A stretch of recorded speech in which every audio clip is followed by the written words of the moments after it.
On your worst day, you would like to have someone to comfort you. Someone you know has been through a worse day too.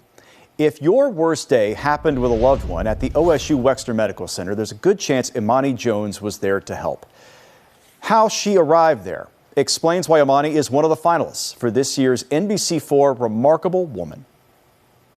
I'm willing to sit here with you in the struggle, in the turmoil, in the pain, and walk with you on that journey. Imani's daily work involves grief. She deeply understands the topic. As my family life sometimes was pretty dysfunctional and turbulent. She grew up on the east side of Cleveland in a family struggling with alcoholism and abuse.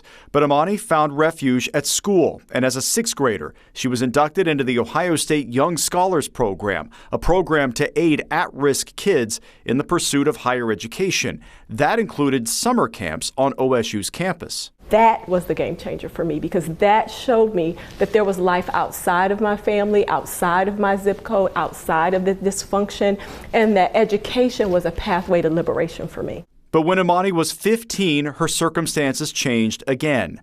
She learned she was pregnant. And I thought my life was over. I thought, I have ruined everything. I have ruined the opportunity that I've been given, squandered it. And to recognize that there's redemption, that there's reconciliation, that there's a chapter 2 and a chapter 3 and a chapter 10 of a book. Who writes a book that's only one chapter?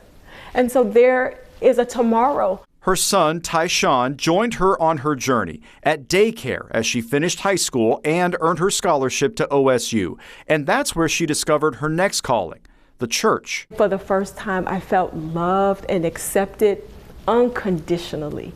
Those church ladies and those folks just took me in with my little son. We would catch the bus to church. We would catch a cab. We would catch the church bus.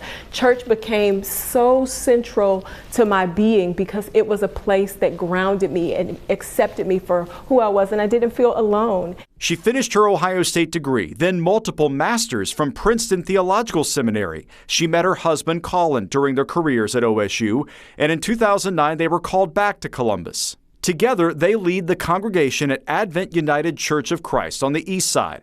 She also serves as the director of the Department of Chaplaincy and Clinical Pastoral Education at OSU, guiding people through darkness.